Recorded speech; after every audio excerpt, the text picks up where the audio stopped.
Alright, what I'm going to be doing is a couple things. You know, since he's early on in his training, I'm just getting him used to targeting up in the armpit area. So I'm going to be holding these tugs right over near the armpit, just getting them in the habit, particularly on the right side.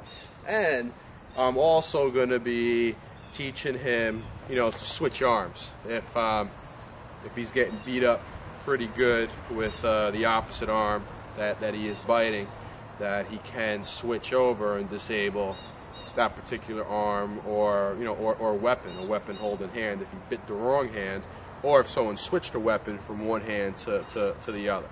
So what I'm going to be doing is I'm going to give him the bite, I'm going to be playing with him, and then randomly while he's playing tug, I'm going to just basically start like hitting him, not too hard, just enough to annoy him with the other tug until he bites it, and then the game, he's going to be in control of the game once again whenever he does do that. So that's what we're going to do.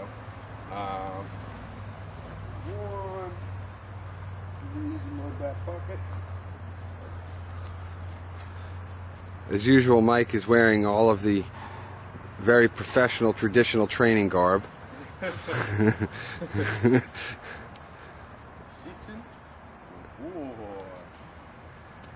is a little preview, Steve, of what you're gonna get a taste of later, huh? I know I'll be meeting him soon.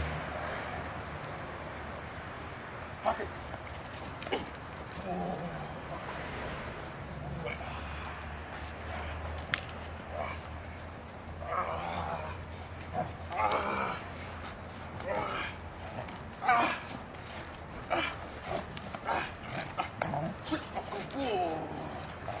Good boy.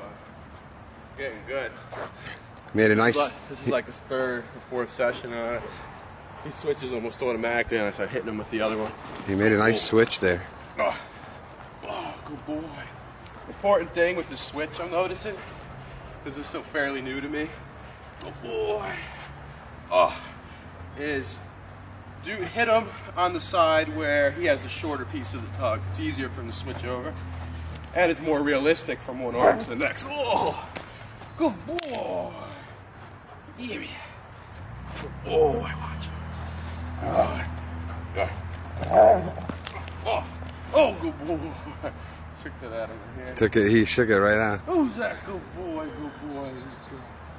Who's that? Good boy. Give me.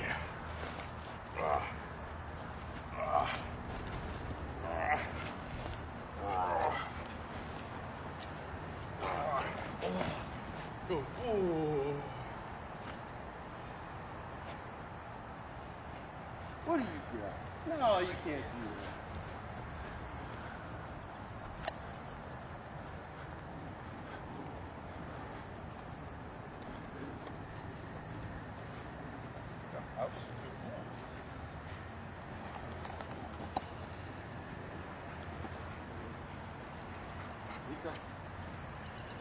Flats. Good boy.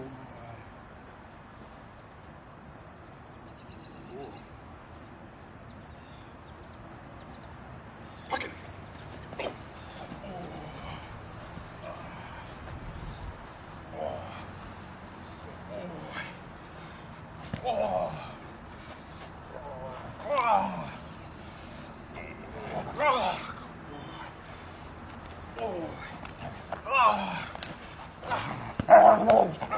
Switch, switch, go. Switch, good boy.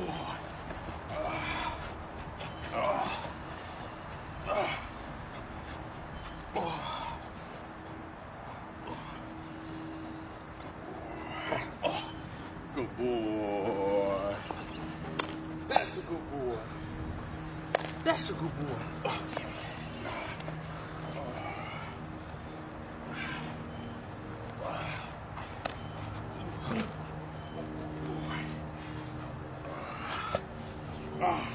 Switch. Oh, good boy. Good.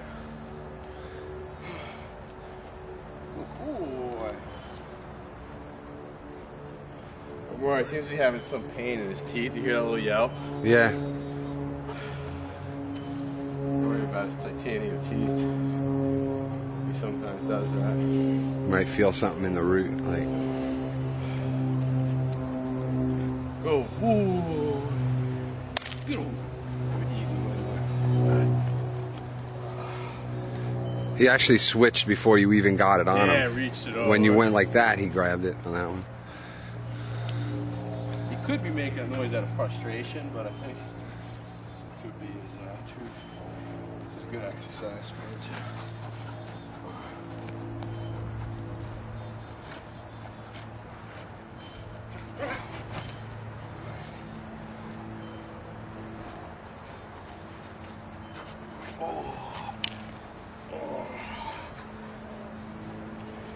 It's like, if he's not used to doing this, this is kind of like, you're really working him out. You're strengthening his jaw. I like to hold their feet slightly off the ground a lot. Oh. Ooh. He shakes like that, I loosen up my arms. Yeah. He knows it does have an effect on me. Oh, good boy. You give him a That's win. the way to win. Yeah. Good boy. You really are like the dog sensei, you know, at this stage. You're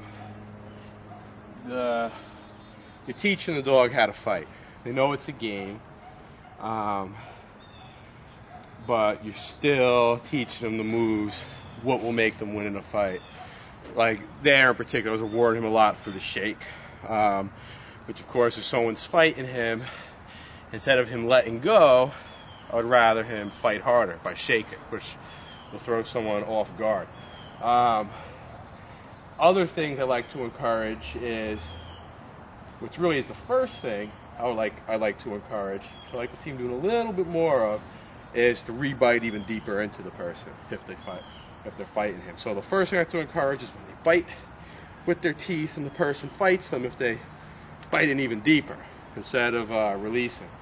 And you do that the way with what you just did, which was by rewarding him by going weak, like a little weak. By weakening or actually even giving it to him. By giving it to him was like the ultimate reward. So give it a win when he rebites. Yeah, win when he rebites. The shake is, of course, same thing. I usually loosen up or I'll give it to him.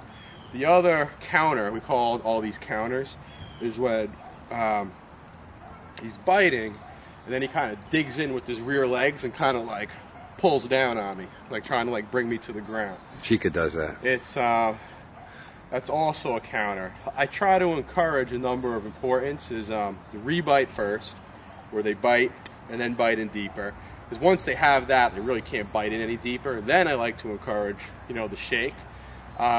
If I can't get either one of those from the dogs, I will take the dig it, you know, the pull down, where they try to pull you down to the ground. I'll reward the dog for that as well. And with this dog in particular, I'm teaching him kind of like a fourth counter, which is a switch, where if he is rebiting and he's doing everything he can, and the opposite arm is beating him hard enough where it truly is uncomfortable, where he might have to let go or he's getting hurt, that he can counter it by releasing the one arm that he has and going to the other arm, trying to disable the other arm. So that's going to come in handy for numerous things. We are encouraging him to go to the right side, which is probably 90% of the time if there's a weapon, it's going to be in the right hand. So if he has the full open shot, he's going to ideally target. I'm trying to get him to target up in here, you know, on that arm, but also close to the center of the body, since he's more likely to knock someone down, and it's harder for someone to get out of his way. Because the further he comes towards the wrist, the easier it is for someone to move out of the way and go flying past, and then they have another shot at him. So that's interesting, because I was kind of like wondering why you always do encourage us to take bites and really have them target in there and work so hard on that. It makes complete sense, because someone could move their hand, but your center of your body is a lot, unless you're an Aikido master. Yeah, especially if the person's not expecting, if they're not expecting this dog to attack them. You know, if they're targeted towards that arm, it's very easy to do this. When the dog's coming center, I notice that when I'm taking bites, like when the dog's coming straight on, that's when it's like the most. You kind of have that moment of like, all right, you know, I'm presenting, but I always have that moment of like they're coming straight on. Like, where are they gonna bite? Yeah, so it throws you off. Yeah. You see this dog coming right at you. You don't know where they're really gonna hit.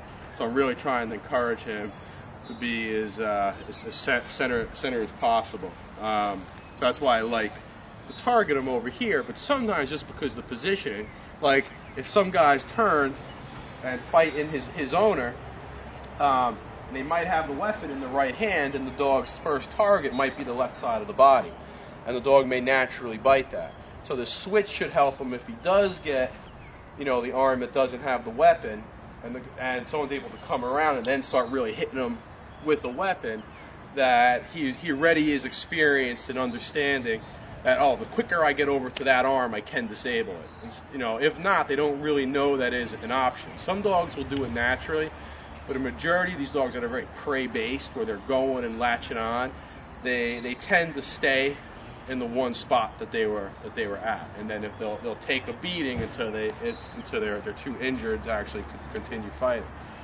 So this will hopefully save him some beatings or make him more effective if it does come down to that. And hopefully he never has to really use it. All right, it's like someone who takes martial arts, right? Hopefully they never have to really use it. Right, Nico? Ooh, boy. Yes. You're gonna be my black belt. The Aikido master.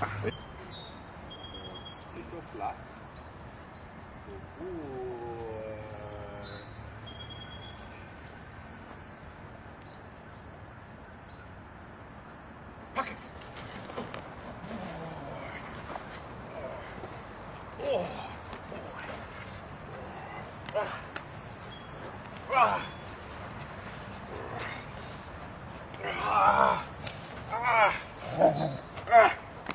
Oh, good boy.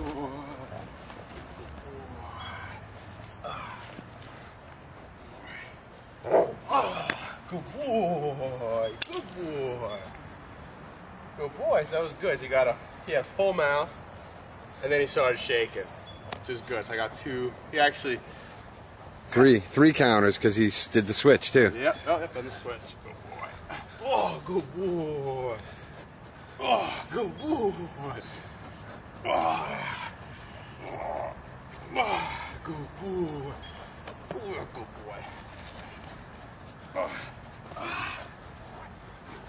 good boy.